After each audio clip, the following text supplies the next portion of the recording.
Muy bien. Muy buenas tardes a todos los que estamos y vamos a tener una oración para empezar. Gracias, Señor, te damos por el privilegio que tenemos de estudiar tu palabra. Gracias porque tu palabra habla de muchas cosas que son muy importantes para nosotros, porque nos ayudan para que nos demos cuenta por qué estamos aquí y de dónde hemos venido y a dónde vamos. Y gracias, Señor, porque tu palabra habla de todo ello con autoridad y gracias que lo podemos aceptar por fe, pero dándonos cuenta que hay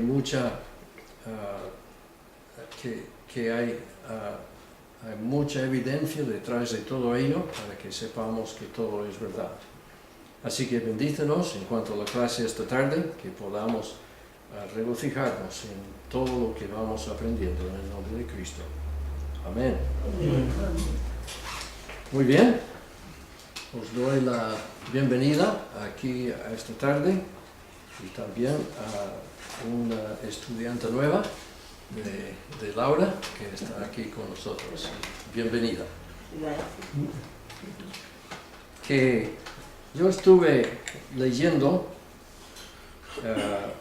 en mi ordenador un periódico. Hace muchos años que no compro el periódico, pero sí que lo veo gratis en el ordenador. Y vi un artículo que decía esto: viaje al primer hogar de la humanidad, una choza de 10.800 años. Viaje al primer hogar de la humanidad, una choza de 10.800 años. Ahora, eso no concuerda con las fechas que nosotros vemos que hay en la palabra de Dios. Estuvimos viendo que hay entre 6.000 y a más hacia atrás, quizá 10.000 años atrás, pero lo más real es 6.000 años. Entonces, esto me vino como algo que debemos darnos cuenta. Dice en el artículo: hace cerca de 11.000 años los seres humanos empezaron a cultivar, a crear animales y a vivir en pueblos. Un grupo de científicos españoles ha dado con esas primeras casas en Jordania. Entonces, por supuesto, ellos están suponiendo que había seres pseudo-humanos antes de estas personas. Estas personas sí reconocen que eran seres humanos, pero ellos, los científicos, están diciendo, claro, que ellos vinieron de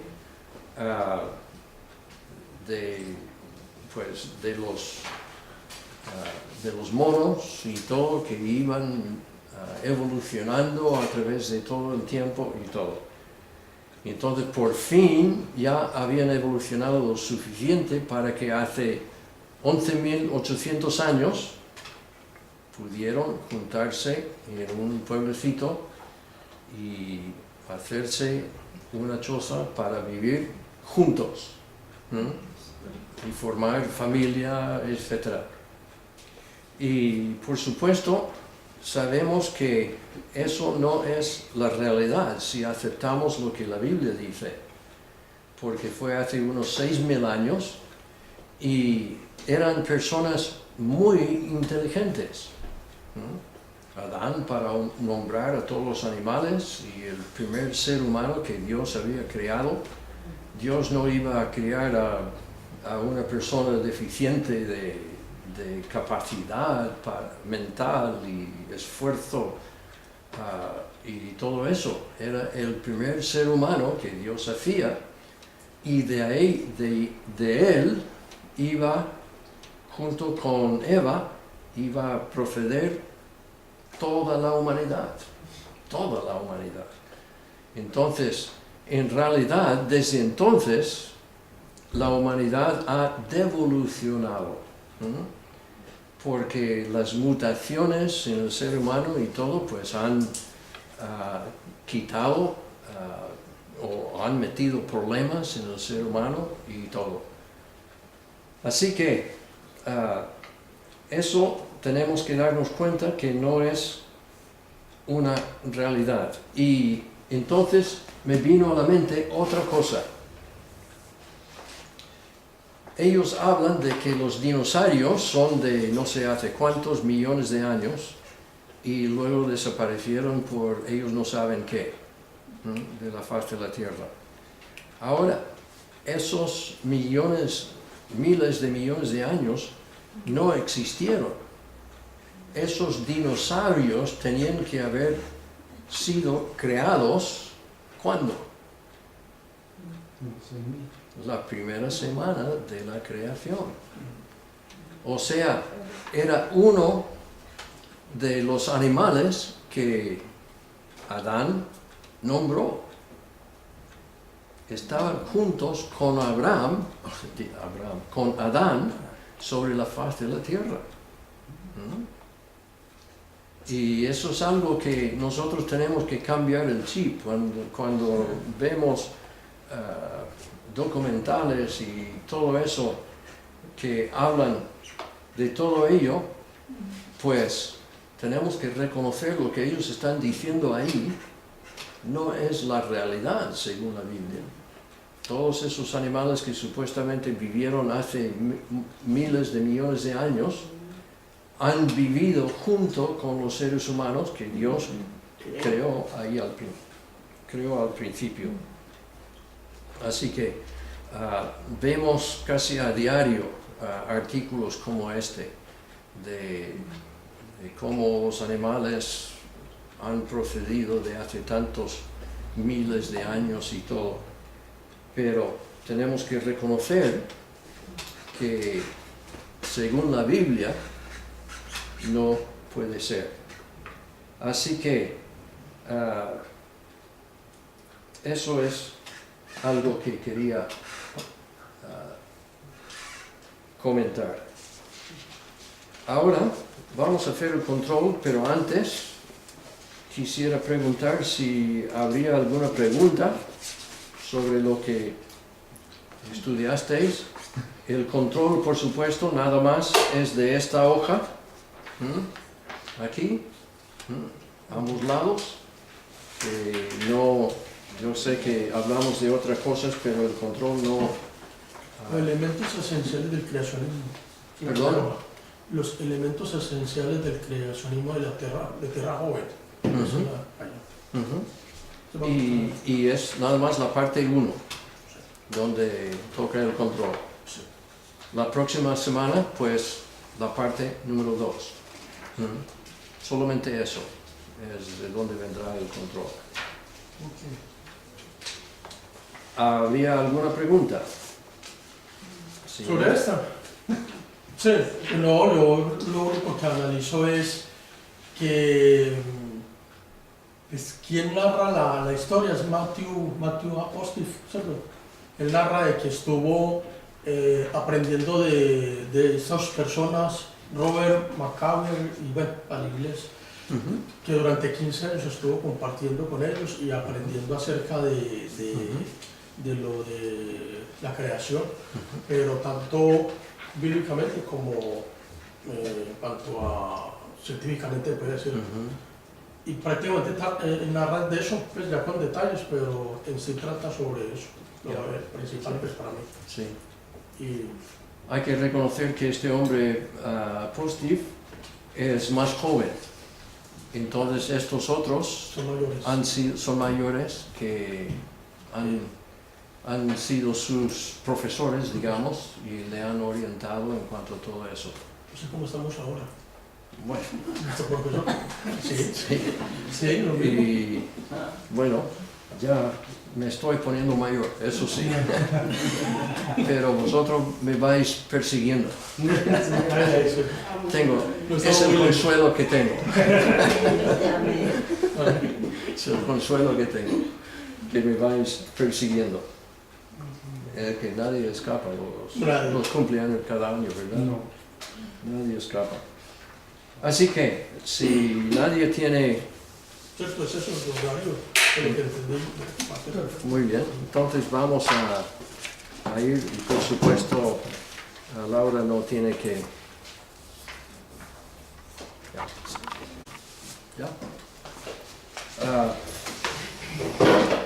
En Alicante, el hermano José Bernabeu me dio esta revista a la imagen de Dios y es fenomenal.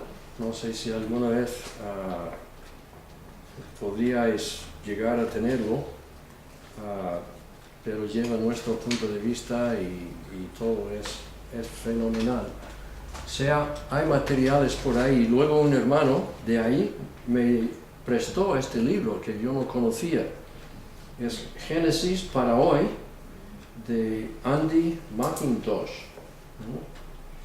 Y es fenomenal. O sea, va hablando de Génesis y la ciencia, va hablando de Génesis y la historia, Génesis y el matrimonio, Génesis y la vida familiar, Génesis y el día de reposo, Génesis y el Evangelio, y así sigue, hablando de todo. Y este seguramente estaría disponible en alguna editorial. Es de la editorial Peregrino, si alguno está familiarizado con ello. Bien, entonces para la próxima semana tenemos que estudiar la parte número 2 y nada más quiero que tengáis una idea, algo por encima de lo que hay, las ideas de la evolución teísta, por ejemplo, porque de eso va hablando y todo, y donde ellos intentan meter los millones de años en las escrituras, y estaremos hablando de todo ello, pero no es una cosa, para mí no es una cosa que tengamos que estudiar a fondo, ¿no? Saber que existe, saber rebatir las ideas, pero aprenderlo a fondo, pues... Os voy a dar un ejemplo que escuché una vez. No tienes que meterte con la basura para saber qué es basura. El olor te lo dice, ¿no? Y las cosas que no pueden ser son muy difíciles de creer, y hay muchas ideas por ahí en el mundo hoy en día. Somos bombardeados en los medios de comunicación de todo ello. Y entonces vamos escuchando y dice, esto no suena bien, habrá algún problema ahí con eso. Entonces no es algo a que tenemos que ir muy a fondo para saber que hay grandes problemas con él. Tenemos la escritura y sí debemos conocer muy bien las escrituras en cuanto a ello. Muy bien, ahora lo que quiero hacer es resaltar algunas cosas que hay en esta primera parte del hermano Postiz. Una de las palabras en el primer párrafo, ahí arriba, es la palabra conservadora. ¿Lo veis ahí en medio del párrafo? Estoy endeudados, dice, a todos ellos por su erudición cuidadosa y conservadora, tanto en la teología sistemática, bíblica y exegética, como en los idiomas bíblicos. ¿Lo veis? Es la primerísima página, justo en medio donde dice conservadora. Nosotros somos conservadores en cuanto a la Biblia. Y tenemos que decirlo así porque hay personas que son liberales en cuanto a las Escrituras. La diferencia es que un conservador acepta las Escrituras tal como hablan y como son. Por ejemplo, cuando se habla de los milagros, aceptamos los milagros. Cuando dice que Dios partió el mar rojo en dos para que los israelitas caminaran por en medio y había una pared de agua a mano derecha y otra pared de agua a mano izquierda, entonces era un milagro de Dios y lo aceptamos. Igual como tantos otros milagros que encontramos en las Escrituras.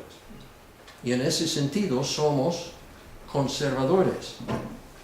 Los liberales dicen, bueno, es que hay una manera para dar esta explicación. Y dicen es una forma mítica o una forma de leyenda para que Dios nos enseñe de cómo Él nos ayuda en nuestra vida para cambiar y todo eso. Pero milagro, tal cual está ahí, no puede ser. Eso es lo que dicen los milagros. Ellos dicen, por ejemplo, que Moisés no escribió el Pentateuco, cuando la Biblia dice tajantemente que fue Moisés quien escribió el Pentateuco. El Pentateuco son los 5 primeros libros de la Biblia: Génesis, Éxodo, Levítico, Números y Deuteronomio. Moisés escribió eso y Jesús lo confirmó. Jesús dijo en una ocasión que Moisés escribió de mí, habló de mí. Así que si los liberales dirían, bueno, es que no podemos decir definitivamente que Moisés sea el autor del Pentateuco. Ellos tienen otras ideas en cuanto a eso. Que la religión surgió de la mente humana. Que Dios se le haya comunicado directamente a Moisés para que él escribiera los 10 mandamientos, no podemos confirmar eso. Eso no puede ser. Esos son liberales y hay muchos por ahí. Hay muchos por ahí. Pero nosotros, en este sentido, somos conservadores. Empleamos una erudición cuidadosa.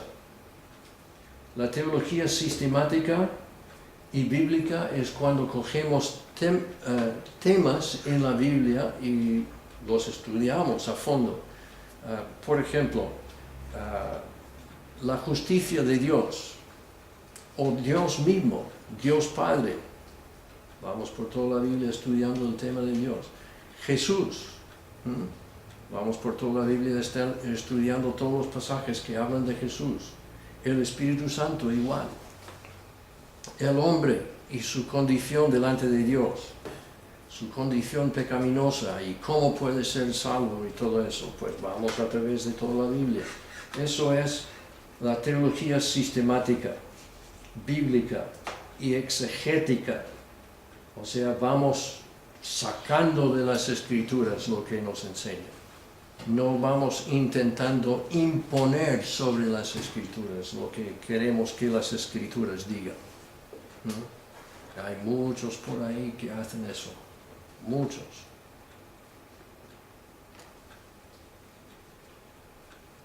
Bien, luego otra palabra, no sé si la habéis buscado en el diccionario, nomenclatura. ¿Buscasteis esa palabra? Nomenclatura. Es una palabra grande que habla de una cosa sencilla. Es el vocabulario con que se trata un tema. Por ejemplo, hemos estado en el hospital ahí en IMED. Ruth se operó de catarata el lunes y va perfectamente bien. Pero tú vas viendo las distintas puertas de consulta que hay en ese hospital y ¿qué ves? Las especialidades de los médicos que hay sentados ahí para recibirte, para tratar tu problema. En este caso, nosotros fuimos a ver a un oftalmólogo. Y luego ese oftalmólogo pues tiene todo un vocabulario especializado que tiene que ver con el ojo. Pues todo eso es nomenclatura. Nada más, así de sencillo. Es una palabra grande y técnica para hablar de una cosa sencilla. Aunque hablar de oftalmólogo, oftalmología y todo el vocabulario con que ellos tienen que estudiar y aprender. ¿Y no es eso interesante? Que para llegar a ser oftalmólogo uno que tiene que estudiar el ojo por años. Por años. Y si es por años que una persona tiene que estudiar todo ello, el ojo no debe ser nada sencillo. ¿Y no es eso un argumento en contra de la evolución? ¿Cómo es que el azar pudo producir un objeto tan complicado con que nosotros tenemos visión?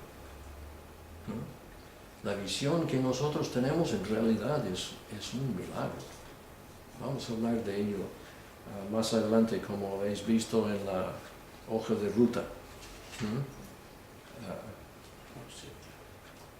Así que, luego queremos comentar esto de creacionismo de tierra joven en contraste con los miles de millones de años de la evolución, que ellos ven una tierra muy, pero súper vieja. Nosotros decimos que la tierra es joven porque, contrastado con lo que creen los evolucionistas, pues la tierra tiene nada más unos momentos de existencia, unos 6.000 y quizá unos años más. Y luego, algo muy importante, y él va a hacer énfasis en todo ello a lo largo de todo el estudio, que él dice que el creacionismo de tierra joven,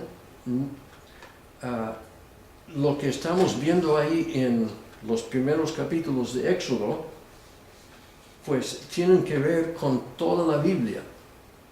Dice, el fundamento, lo básico de este creacionismo de tierra joven tiene que ver con toda la Biblia y muchas de las doctrinas que nosotros creemos. Entonces él dice, yo prefiero usar el término teología de tierra joven. Teología de tierra joven. ¿Qué es teología? El estudio de Dios y todo lo que Dios ha hecho. Eso es teología. El estudio de Dios. Teo es la palabra griego para Dios y logía tiene que ver con estudio, o cómo algo es. Y cuando alguien dice que vamos a estudiar teología, pues tiene que ver con todo. Dios cómo se relaciona con su creación, Dios cómo se relaciona con el Hijo, Dios cómo se relaciona con el Espíritu Santo, Dios Padre cómo se relaciona con el hombre, Dios cómo se relacionaba con el hombre antes de la caída, en el capítulo 3 de Génesis. Cómo se relaciona con el hombre caído después de la caída.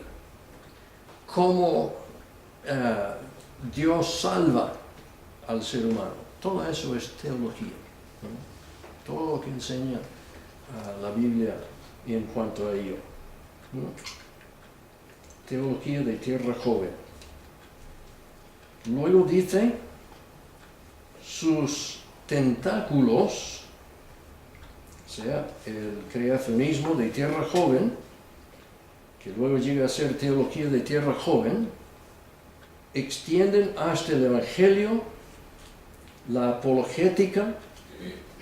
La apologética son los argumentos de la Escritura para creer lo que nosotros creemos, la naturaleza de Dios, el hombre, o sea, la naturaleza del hombre y el pecado, y muchas otras áreas de teología cristiana. Eso es lo que él nos va a ir diciendo a lo largo de este estudio.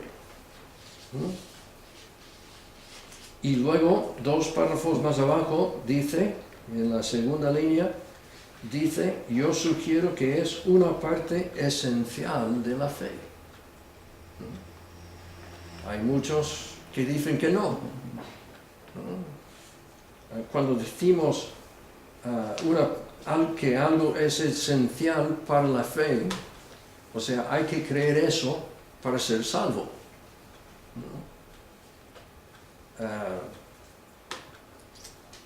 Una cosa que es esencial de la fe es que Cristo murió en la cruz del Calvario por mis pecados, que yo soy pecador condenado al infierno. Entonces, es esencial que yo crea en la obra de Cristo en la cruz del Calvario, que fue un hombre perfecto, que no mereció estar ahí, pero fue puesto ahí, muerto 3 días, y luego resucitó de los muertos. Y el apóstol Pablo dice categóricamente que no, eso es una parte esencial de la fe. Así que algunos dicen, bueno, es que los primeros 2 capítulos van de Génesis, como van tan reñidos con la supuesta ciencia antigua y todo eso, entonces ya no es una cosa esencial de la fe. Bueno, uno puede ser salvo y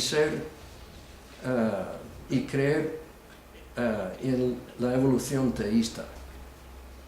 Pero, como vamos a ver, su teología se va afectando. Porque, ¿qué haces con la muerte? Según los científicos, los evolucionistas, siempre ha habido muerte. La evolución está basada en muerte. Los animales y todos los seres vivos han ido evolucionando, mueren, dejan sus pequeños y siempre hay muerte.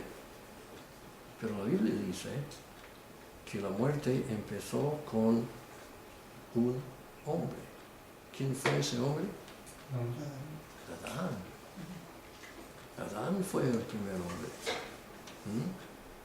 Entonces, si no aceptamos lo que dice los primeros 2 capítulos y 3 de Génesis, entonces estamos reñidos con lo que decía el apóstol Pablo en Romanos 5:12. Y vamos a ver más cosas de esas. A ver, otra palabra de esas, perspicuidad. ¿Alguien la buscó? ¿Qué quiere decir perspicuidad? Dice relegar el creacionismo literal a un nivel doctrinal periférico sugiere como mínimo un punto de vista, debe decir, inconsistente con la perspicuidad de la Escritura sobre este tema y de forma generalizada promueve la deteriorización de otras facetas de la doctrina ortodoxa. Aquí va la definición de perspicuidad. Quiere decir que algo es inteligible, que puede ser entendido. Hace muchos años ahora, por ahí, el siglo pasado, por la Edad Media, por ahí. Yo estuve en Chile por 7 meses, antes de que la hermana Rudy y yo nos casamos. Fue por el año 1964. Entonces, yo iba viajando a distintas ciudades de Chile y quedando en casas y todo. Y la primera cosa que yo preguntaba cuando llegaba a una nueva ciudad, un lugar donde íbamos a quedar unos días, yo preguntaba mis cartas, porque Rudy y yo ya nos estábamos interesando mucho el uno en el otro. Entonces yo preguntaba por mis cartas, y normalmente había como así, 3, 4, media docena de cartas y todo, y yo las leía y eran perspicuas, tenían mucha perspicuidad porque yo las podía entender. Incluso yo las releía varias veces por si se me escapaba algo y había alguna cosita por entre las líneas que ella me estaba diciendo. Esto que tenemos aquí es la carta de amor de Dios para con nosotros. Y Dios ha escrito su carta para que pueda ser entendida. No la ha escrito en código para que tengamos que rebuscar por ahí intentando de alguna manera encontrar significados especiales por ahí. Está ahí, está ahí. Esa es la perspicuidad. Muy buenas, adelante. La siguiente.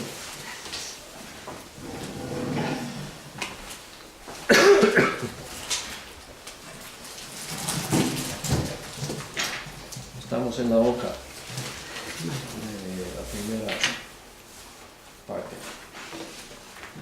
Luego él da un bosquejo del estudio, cómo va a desarrollar el tema, ahí abajo, el penúltimo párrafo, las 4 secciones.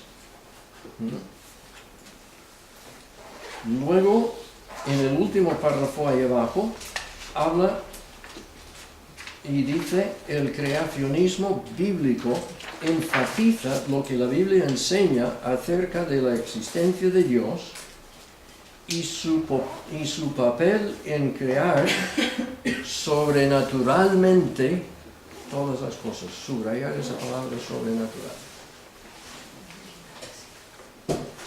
Sobrenatural. Los liberales que iba mencionando antes aceptan que todo en el pasado se hace como se está haciendo hoy en día. ¿Vemos nosotros milagros?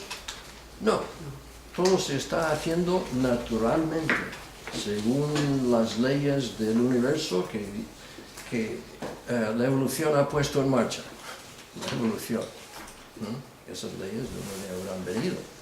Si hay leyes, tiene que haber habido un legislador, ¿no? Si España tiene leyes, alguien. Si España tiene una constitución por la cual se arregla y se hacen las cosas, entonces alguien tuvo que haberlo escrito, ¿no? Y luego que fue aprobado y todo eso. Bueno, pero cuando hablamos de sobrenaturalmente, estamos diciendo que estamos hablando de milagros. Y hay muchos en la Biblia, muchos. Jesús hizo muchos milagros, levantó a los muertos.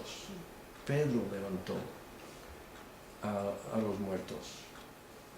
Elías levantó a un muerto. Son milagros, ¿no? Jesús tuvo poder sobre los elementos, el viento, Jonás, ¿no? Por ejemplo, todos esos son milagros, ¿no? Ellos, los liberales, ¿no? No, eso puede ser, ¿no? No puede ser. Hace muchos años, cuando el Dr. Bob Jones, que era evangelista, hace muchos años está con el Señor, pues él tenía campañas de evangelismo muy grandes. Juntaba las iglesias de una ciudad y predicaba por 2 o 3 semanas todas las noches y muchos se convirtieron en evangelio. Los bares tuvieron que cerrarse porque ya no había clientes. Y entonces, con el paso del tiempo, yo estoy hablando del principio del siglo pasado, con el tiempo iba personas yendo a él era metodista, pero muy conservador, y metodistas, hermanos metodistas le iban a él y decían: Dr. Bob, tú sabes que hemos mandado a nuestros hijos a la universidad de nuestra denominación. Y dice: ¿han vuelto a casa? Y dicen: papá, recórtate el libro de Jonás de la Biblia. Eso no es verdad. ¿Cómo que recortemos de la Biblia el libro de Jonás? Decían, eso de que Moisés hubiera escrito el Pentateuco y todo, no. Eso de los milagros que encontramos en el libro de Daniel, no. Y el Dr. Bob decía: yo voy a fundar una universidad que se mantendrá fiel a las Escrituras. Que no permitiremos que estas ideas entren ahí para ser enseñadas a los estudiantes. Muy buenas a todos. Así que, muy buenas. Así que, cuando hablamos del creacionismo bíblico, estamos hablando de que Dios creó todas las cosas sobrenaturalmente, ¿no? Ahora una palabra en cuanto a exégesis. Dice, toma sus datos de la exégesis de la Biblia. Exégesis quiere decir sacar. ¿No? Cuando nosotros estudiamos la Escritura, estamos leyendo una porción y decimos, esto es lo que esto significa, esto es lo que enseña, estamos practicando exégesis. Es una palabra bíblica. Si queréis verla traducida, Juan 1, 18. Juan 1, 18.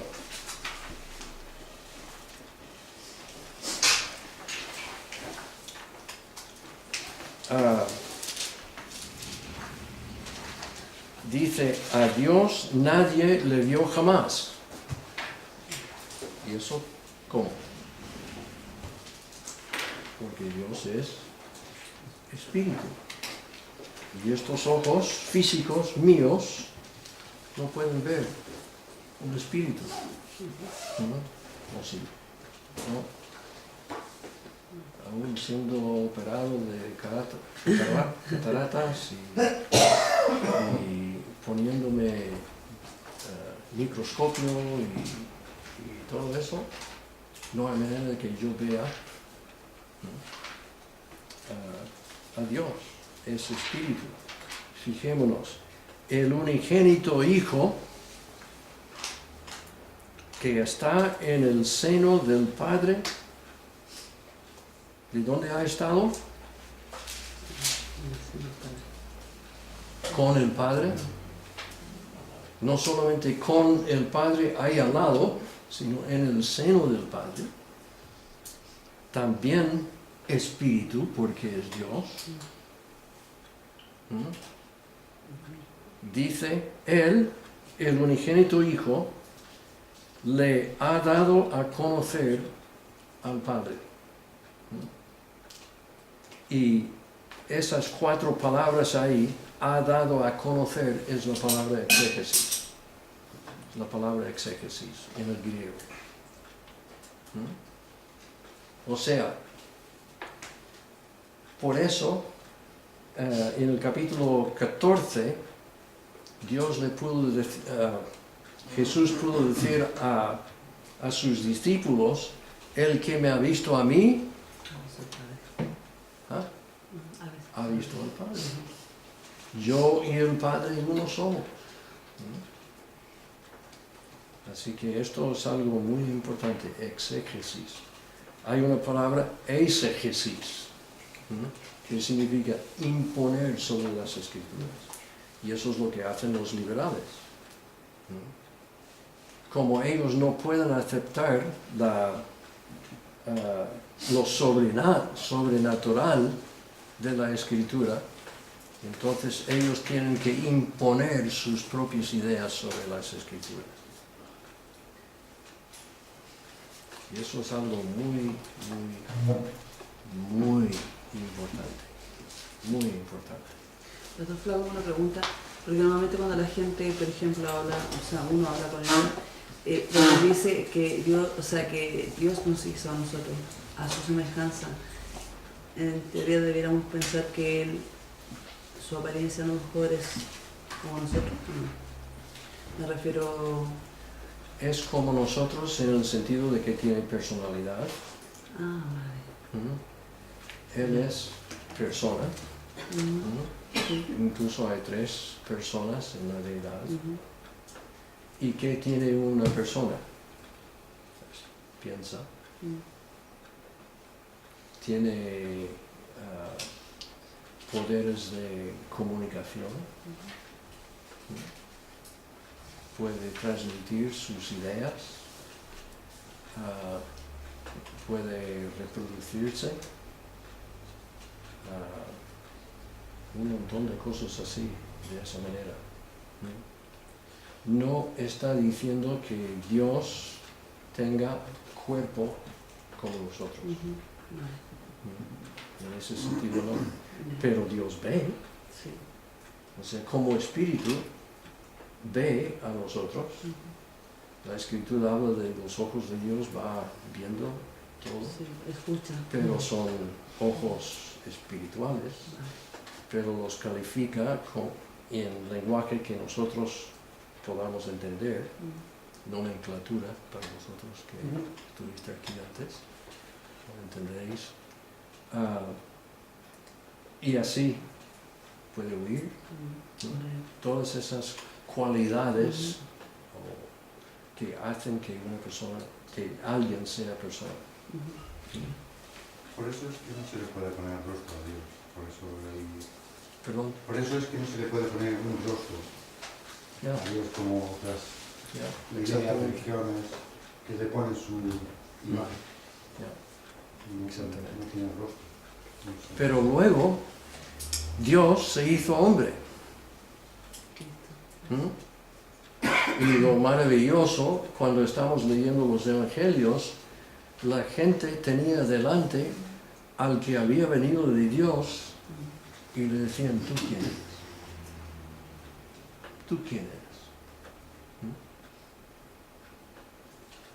Y él decía, el reino de Dios está en vuestro medio. ¿Cómo que el reino de Dios está en nuestro medio? Estaba ahí justo en su medio, delante de ellos, para que le pudieran ver con los ojos a un hombre que había venido de Dios y que era Dios. Nada. Y entonces Jesús en una ocasión le preguntó a sus discípulos, ¿quién creéis vosotros que es el Hijo del Hombre? Y luego ahí tenemos la respuesta de Pedro. Tú eres el Hijo del Dios viviente. Tú eres el Hijo del Dios viviente. Lo reconoció. Tenemos que movernos. Así que exégesis significa sacar enseñanza. No la impone sobre las Escrituras.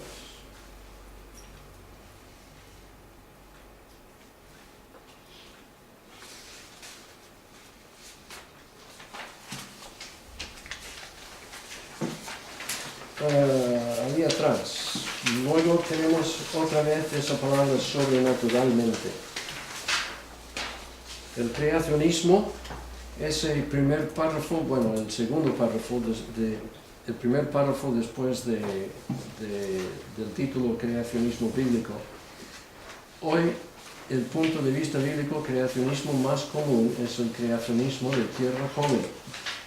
Enseña que la Biblia contiene un relato directo y claro de cómo Dios sobrenaturalmente, subrayar eso de alguna manera, creó los cielos, la tierra y todo lo que hay en ellos en 6 días normales hace unos 6.000 a 10.000 años. Mejor dicho, 6.000 y pico. No vamos a alargar la cosa. Enseña que hubo unos Adán y Eva reales. Y ese es el gran problema con la evolución teísta. ¿Qué hacemos con la muerte? Que toda muerte llegó a través del pecado de Adán. Que el diluvio de Noé fue un juicio catastrófico mundial por Dios que tiene implicaciones importantes para los estudios presentes de geología y geografía. Esa es la definición ahí en ese párrafo de creacionismo bíblico. Ahí lo tenéis. Poner ahí en el lado donde tenéis mucho sitio para escribir definición. Ahí está. Y luego este segundo párrafo aquí es muy importante también.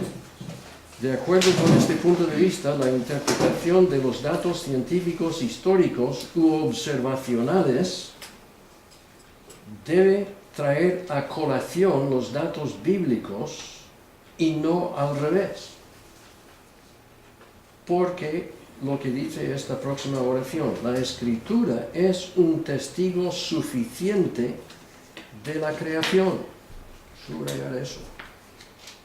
Y no requiere la aportación adicional de la ciencia para explicar los elementos básicos de la creación. Eso es lo esencial de lo que vamos a estudiar en este estudio de 10 semanas. Es lo esencial. Con los demás puntos de vista, la ciencia se ve como una autoridad al lado o superior a la Biblia. Para ellos, la Biblia debe acomodarse a los resultados de la ciencia para que se encuentre una concordia entre las dos autoridades enfrentadas. Eso es lo que dije en la primera primera clase, ¿os acordáis? Nosotros, pues, los libros de Mormón, ¿los ponemos aquí para juzgar a la Biblia? No. Están aquí, la Biblia los juzga a ellos. A los testigos de Jehová igual. ¿Ah? El magisterio de la Iglesia Católica. Por eso no tenemos imágenes aquí en la iglesia. Por eso aquí no adoramos a la Virgen María. Por eso nosotros hacemos la Santa Cena, que es otra cosa totalmente a lo que es la misa. Porque ponemos el dogma de la Iglesia Católica aquí y dejamos que la Biblia juzgue toda esa enseñanza, esos dogmas. Entonces, hacemos igual con la ciencia. Lo que está de acuerdo con la Biblia, lo aceptamos. Pero lo que no está de acuerdo con la Biblia, los miles de millones de años que no encontramos en ningún sitio en la Biblia, dejamos aquí abajo. Dejamos que la Biblia juzgue todo ello. Eso es lo que no podemos acomodarnos a científicos ateos para que ellos nos digan lo que nosotros tenemos que creer en cuanto a la Biblia, para decirlo de otra manera. ¿Entendéis lo que acabo de decir? Yo no quiero que hombres ateos me vayan diciendo lo que tenga que creer en cuanto a la Biblia. Ahora, seguidme el pensamiento. Una persona, un oftalmólogo, por ejemplo, puede ser una persona atea, pero ha estudiado el ojo, sabe cómo funciona el ojo, sabe las enfermedades que tiene el ojo. Yo puedo acudir ahí y encontrar alivio de algún problema que yo tuviera con mi ojo, porque esa es ciencia verdadera. Pero cuando él viene diciéndome, ¿tú sabes cómo llegamos a tener ojos? Que desde hace miles de millones de años, pues a lo largo de todos esos años el ojo iba desarrollándose poco a poco hasta llegar a lo que es hoy en día. Yo digo falso. Falso. Él dice que eso es ciencia. Y yo digo que eso es presuposición. Está aceptando eso por fe. Igual como yo acepto por fe lo que la Biblia dice en cuanto a la creación.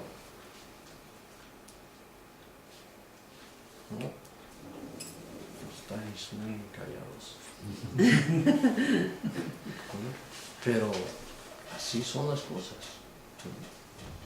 Y un oftalmólogo puede ser muy buena persona, ateo, pero quiere hacer todas las cosas bien, porque sabe que si no hace todas las cosas bien va a perder el empleo y mucho dinero.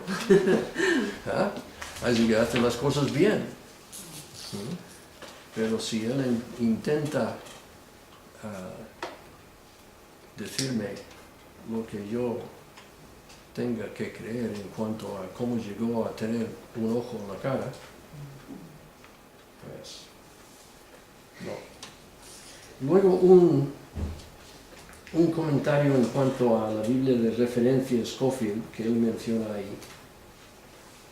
Scofield vivió al principio del siglo pasado y él escribió una Biblia con notas, más o menos igual como tenemos Biblias aquí, con De Riley y MacArthur y etcétera, que escriben notas ahí abajo. Y entonces era muy evangelística, era en lo general sus notas eran muy buenas, pero en cuanto a la creación, había sido muy influenciado por Darwin. Entonces iba buscando algún hueco por ahí donde podía poner los miles de millones de años. Y eso lo incluyó en las notas que él tenía en la Biblia de Scofield. Años más tarde, después de su fallecimiento, pues un comité cambió esas notas e hicieron otra edición, y ahora, hoy en día, si compras una Biblia Scofield, por lo menos en inglés, no encontrarás notas así. No sé en cuanto si han hecho eso en la Biblia que está en español, no lo sé.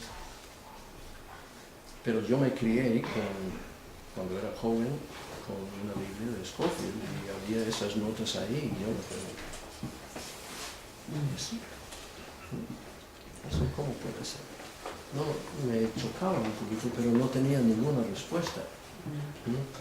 Pero hoy en día no hay excusa. Hoy en día no hay excusa. Hay libros como este. Libros como este. Hay revistas como este. En internet hay montones de información y todo eso para que uno pueda ir estudiando. Incluso hay libros de ateos. Esto es de National Geographic. Es una revista muy súper evolucionista. No sé si tenéis conciencia de esta revista. Sale cada mes, más o menos. Y yo he sido suscriptor de la revista por muchos años porque hace años pues sacaban artículos muy interesantes de la vida de los animales y muchas otras cosas, y yo disfrutaba mucho leyendo eso. Y luego, no hace mucho, salió esta edición especial del cuerpo humano. Y va hablando del corazón, va hablando de la piel, el tacto, el viaje de los sonidos, y no sé si hablan de la evolución para nada. Esta es verdadera ciencia. Pero en sus artículos que ponen en sus revistas que salen, normalmente pues dicen, pues meten que esto viene de la evolución de tal y todo.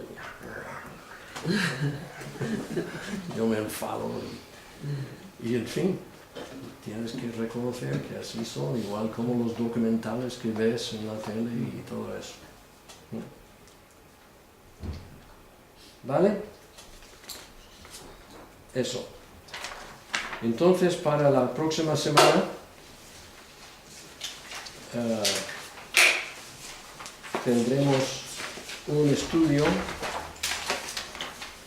sobre la parte 2.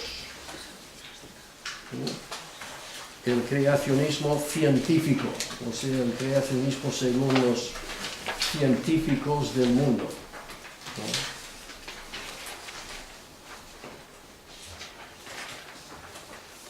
Ahora, son nada más 2 páginas ahí, así que casi nada. Muy fácil. Vamos a ver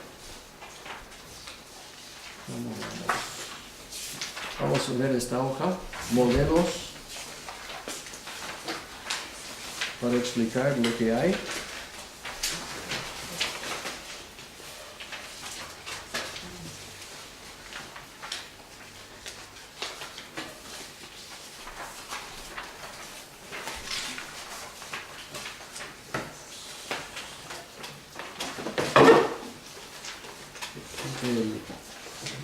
Las clases de ciencia que tuve en el instituto cuando era joven me fascinaban porque hablaban de muchas cosas así. Y siempre ha sido un tema que me ha apasionado toda la vida, ¿no? He leído mucho sobre este tema. Tengo no sé cuántos libros en mi biblioteca sobre ello. Y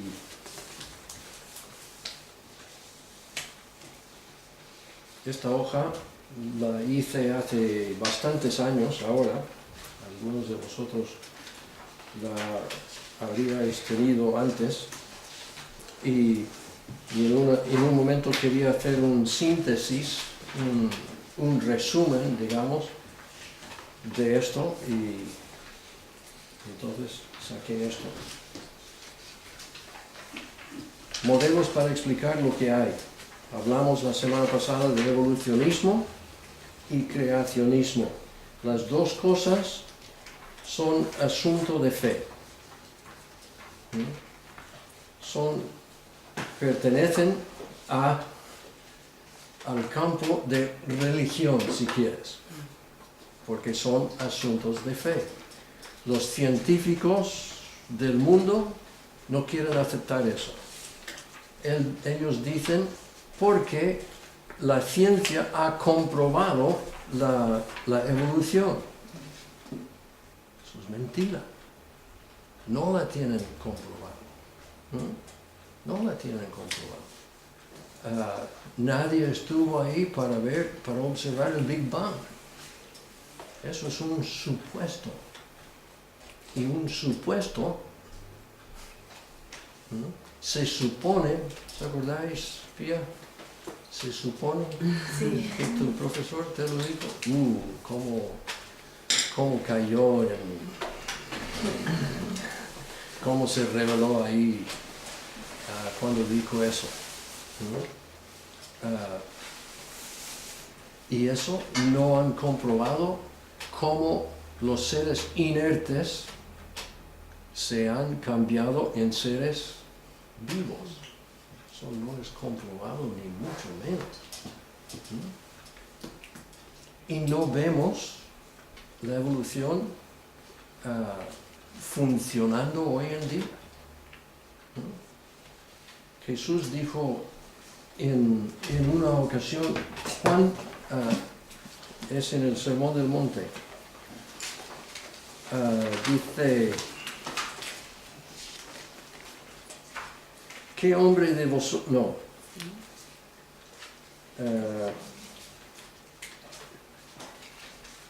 Sí, aquí está. 6:27. ¿Quién de vosotros podrá, por mucho que se afane, añadir a su estatura un codo?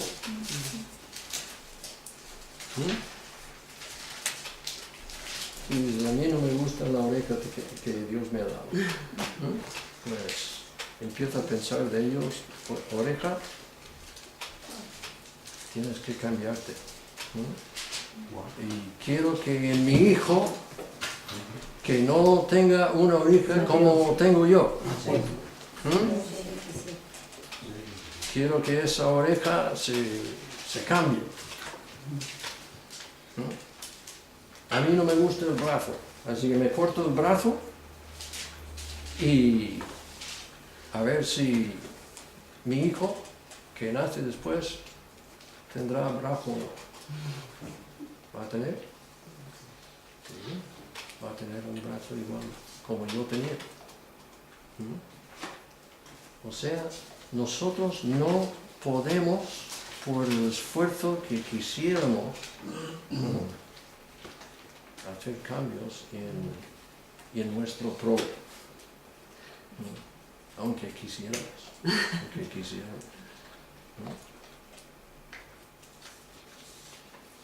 Yo decía cuando yo era joven, ¿por qué el Señor no me dio a mí lo que me dio a mi hermano en cuanto a la música? Tocábamos una nota y Él nos decía qué nota era. Escuchaba un claxon en la calle y nos decían las 3 notas que estaban sonando ahí. Sabía en qué tonalidad estaban cantando.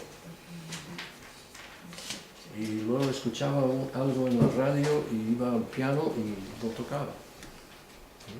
Con acompañamiento y todo. Señor, ¿por qué no me viste a mí? Yo tenía una envidia cuando era joven. Yo también soy flaco. Yo tenía una envidia. Gracias a Dios que superé eso hace muchos años y ahora gozo tremendamente escuchándome tocar, ¿no? Pero, y la única explicación que yo puedo dar de no tener ese don es que me distraí en el momento que el Señor estaba repartiendo los dones y cuando me di cuenta ya el Señor dice, ya no hay más. No sé si eso es verdad o no. Acabó la paciencia. Sí. Pero así es. El Señor da los dones que Él quiere a cada uno de nosotros. Bien, problemas con el modelo evolucionista que el de la creación resuelve. Leyes de la ciencia universales que los mismos científicos evolucionistas reconocen, afirman y usan. La probabilidad, la ley de la probabilidad. Es imposible que el azar produzca nada útil y mucho menos la increíble complejidad observada en los seres inertes y vivos.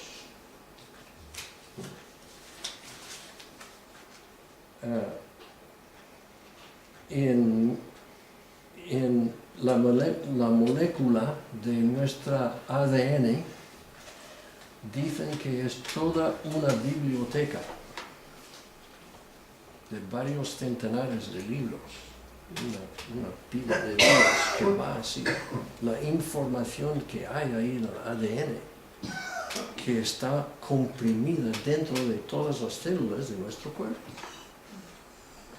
Y tú me dices que todo eso ha surgido por puro azar.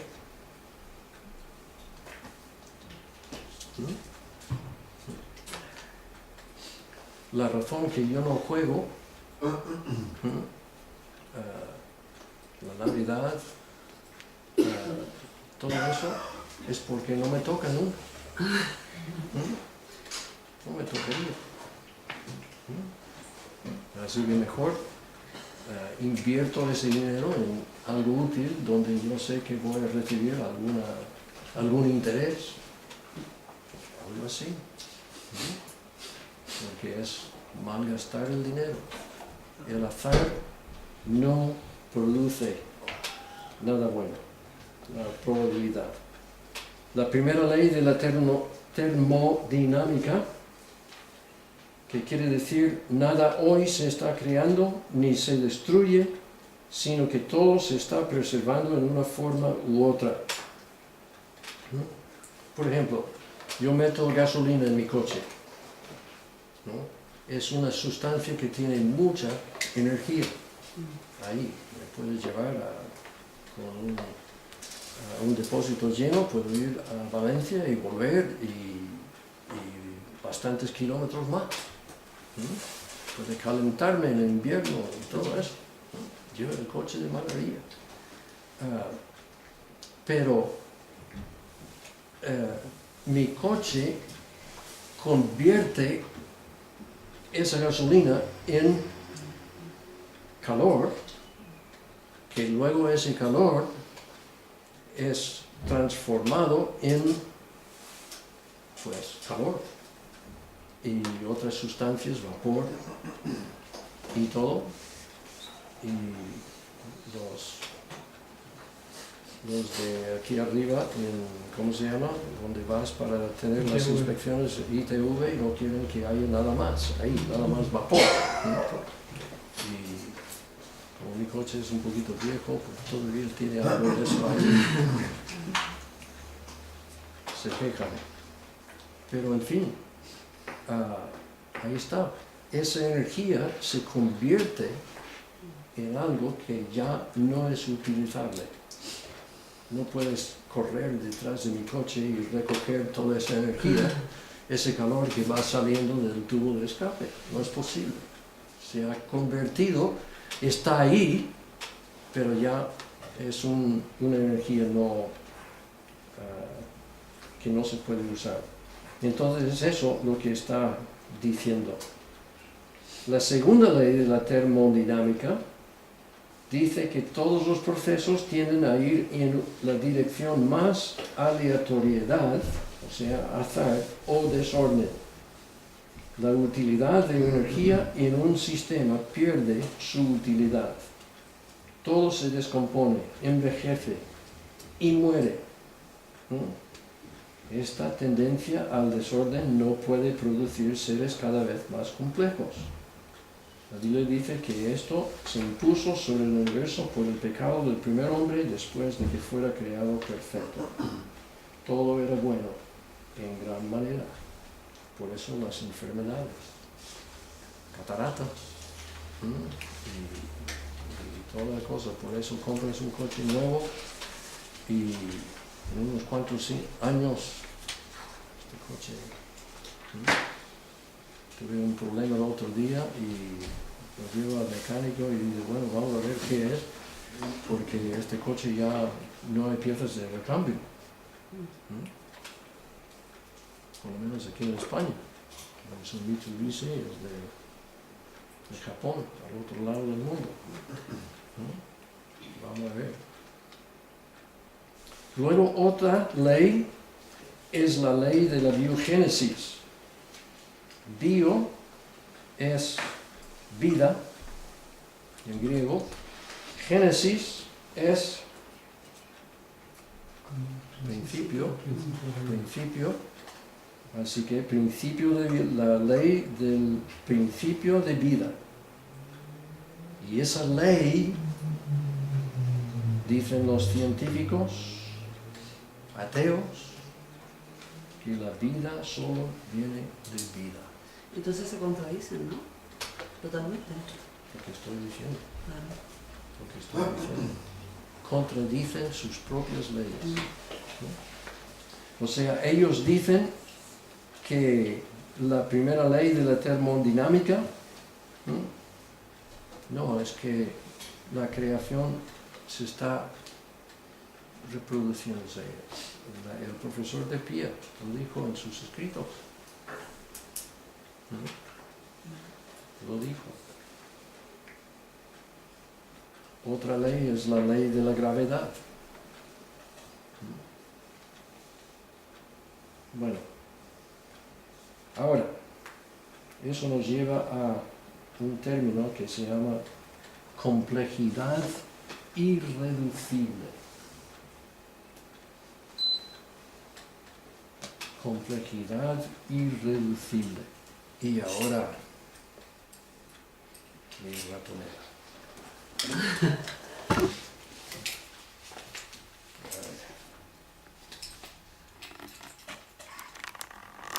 A ver si termino pillándome los dedos.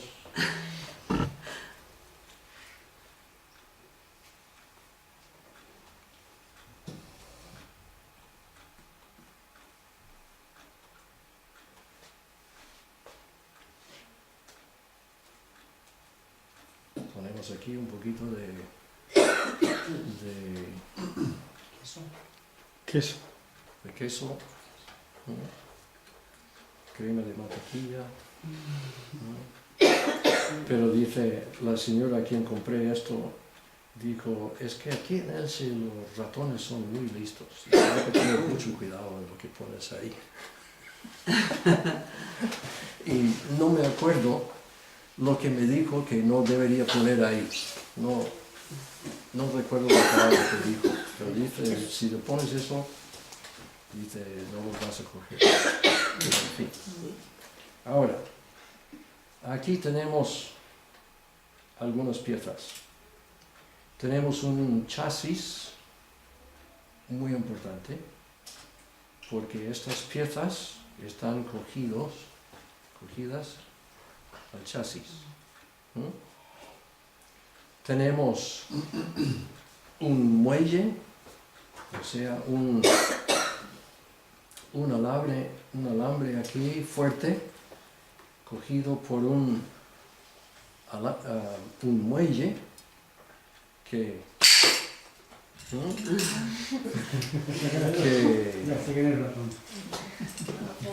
hace acceso y hace mucha fuerza. Hace mucha fuerza. La manera en que está puesto y todo. Y luego tenemos esto donde podemos poner el cebo. Muy importante. Si no está esto, si no está esto, si no está esto, funcionará. Vamos a decir que quitamos esto. ¿Va a funcionar? No. O sea, tenemos que tener el chasis, tenemos que tener esta pieza aquí, tenemos que tener esta y tenemos que tener esta. Entonces, podemos coger ratones. Y yo en mi vida he cogido a muchos. Con ratoneras como esta. Incluso he tenido ratoneras de hasta grandes. Hay en la granja de mi padre, que las ratas son así, casi como gatos.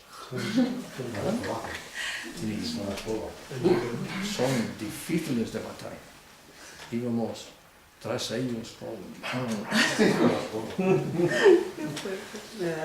increíble. Pero en fin, o sea, están diciendo, y hay un hombre que salió con esta idea, se llama, su apellido es B grande, B-E-H-E, BG, algo así. Que él sacó esta idea y él dice, hay en muchos seres y procesos en el mundo científico que se pueden reducir a una complejidad irreducible para que funcionen. Y dice, es una complejidad muy grande. Si nosotros vamos caminando por un desguace y recientemente ha habido una explosión en ese desguace, y nosotros vamos caminando por ahí y vemos esto, vaya, la explosión, mira lo que la explosión ha hecho. Algún científico, alguna persona con los sesos más o menos bien diría eso. No, porque aquí tienes 1, 2, 3, 4 piezas que tienen que estar ahí, tienen que tener una concordancia, cada pieza en su sitio, para que la cosa funcione. Y si vas por el desierto y no hay nada de vida alrededor, no hay nada más piedras y plantas y todo eso, y de repente, vaya, mira lo que hay ahí, y encuentras esto, y tú dices, uff, parece que un ser humano ha andado por aquí. Un ser humano ha ideado esto. No ha venido aquí de casualidad. Y podemos aplicar esto a muchas cosas. A un coche, por ejemplo. Un coche tiene que tener chasis.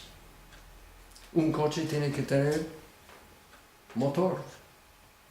Un coche tiene que tener un proceso para llevar la energía que va saliendo del motor a las ruedas. Un coche tiene que tener un sistema eléctrico para dar chispa, para quemar la gasolina que va dentro del motor. Un coche tiene que tener un sistema de refrigeración para refrescar el coche, o sea, para quitarle el calor que no va produciendo nada, el calor nada más se va despidiendo. Y probablemente algún sistema más. Ahora hay muchas otras cosas que se pueden añadir, pero no son necesarias para hacer que ese coche funcione.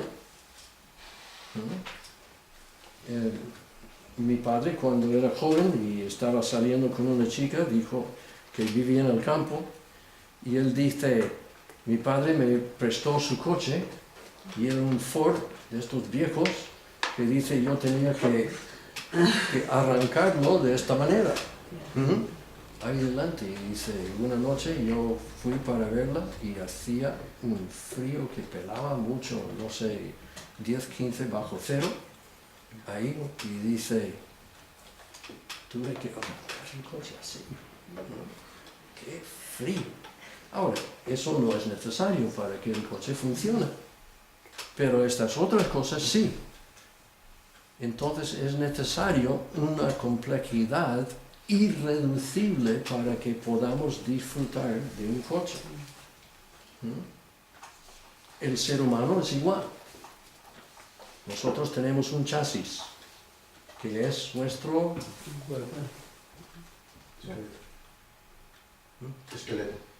esqueleto. El chasis es nuestro esqueleto. Y es un esqueleto muy especial, muy especial. Hay mucho diseño en nuestro esqueleto, no hay nada ahí de puro azar. Pero encima de ese esqueleto son los tendones que unen los huesos. Y luego, para que tengamos un cuerpo, tiene que haber músculos que muevan ese esqueleto, para que pueda levantar el brazo, para que pueda andar, para que pueda correr, etcétera, etcétera. Pero luego, ¿qué más tengo que tener? Absolutamente imprescindible. ¿Pelo en la cabeza? No hace falta tener pelo en la cabeza para que uno tenga un cuerpo. Pero sí, lo que ha dicho Rubén, algo aquí dentro, entre estas orejas, que se supone que estará ahí. A veces te preguntas a ver si tiene algo ahí dentro, ¿no? ¿Por qué necesitamos eso? Es el sistema eléctrico que va dando órdenes a mi mano para que toque el piano. O sea, tenemos dentro de nuestro ser, dentro de nuestro cuerpo, tenemos todo un sistema eléctrico. Y todo. ¿Qué más? Que de un corazón. ¿Hace falta un corazón? Claro que sí, que vaya bombeando la sangre. Y si tiene que haber una bomba para hacer circular la sangre, eso quiere decir que tiene que haber venas, arterias, capilarios se dice, tiene que haber todo eso, que vaya llevando la sangre a través de nuestro cuerpo. Y eso quiere decir que tiene que haber sustancias en esa sangre que sepan llevar el oxígeno. Otra cosa absolutamente necesaria son los pulmones, que oxigena la sangre para llevar el oxígeno a todas las células de nuestro cuerpo. Pero no es eso. La sangre tiene que saber recoger los desechos de nuestras células para luego llevarlo al intestino para luego que sea desechado del cuerpo. Si no, todas estas cosas, y podríamos mencionar bastante más, que son absolutamente necesarias para que tengas un cuerpo que funcione. Eso es lo que estamos hablando cuando decimos complejidad irreducible. Entonces, la idea de pensar que todas estas cosas llegaron a juntarse de alguna manera, aún pensando que fuera a través de miles de millones de años,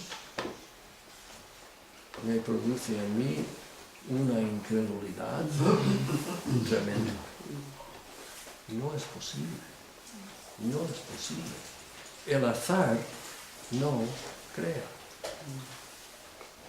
Y el diseño que nosotros vemos en nuestros cuerpos y todo es algo del cual podemos maravillarnos.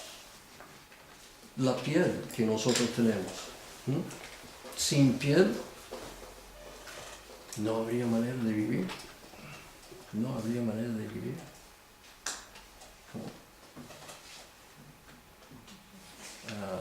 ¿Qué más? Y luego otra cosa. No solamente todo eso, sino el cuerpo del hombre junto con una mujer tiene la capacidad para producir a otro ser humano.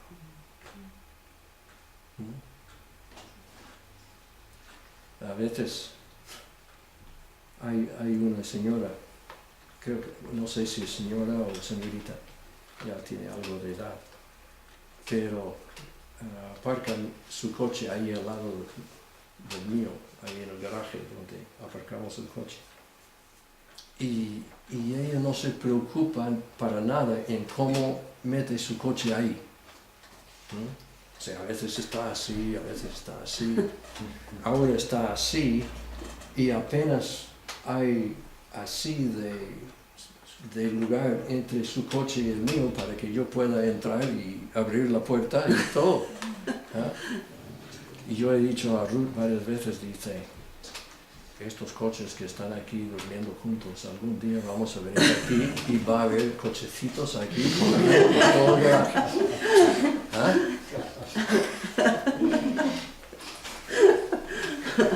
Pero eso no va a pasar nunca. Eso no va a pasar nunca. Y ella se ríe, igual como vosotros os estáis riendo. Es una tontería. Pero con el ser humano, otra cosa. ¿Cómo es que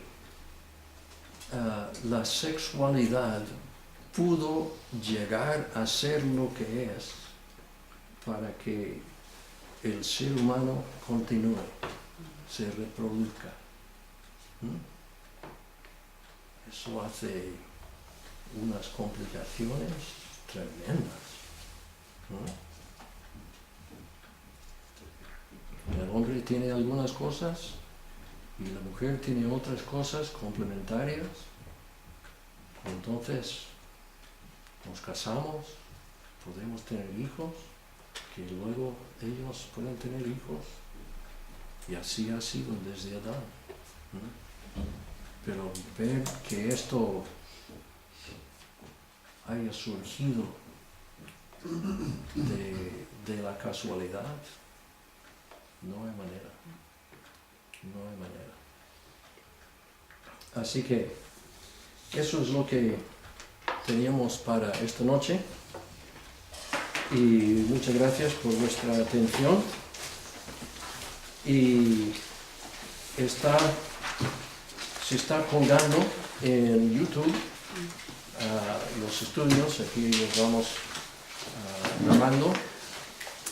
Y entonces, si perdéis alguna parte del estudio y todo, entonces podéis ir ahí. También hay varias personas que lo están haciendo por internet. Hasta incluso Vanessa lo está haciendo por internet. Está muy entusiasmada. Y entonces, vamos a orar y terminar la clase. Gracias, Señor, te damos por el tiempo juntos Gracias porque podemos pensar en estas cosas, gracias por la mente que tú nos has dado y pedimos que la empleemos para el bien tuyo y también por el bien de nuestros seres queridos y para el bien nuestro, para hacer todo según tu voluntad. Sí, bendícenos y hasta que podamos reunirnos de nuevo en el nombre de Cristo. Amén. Amén.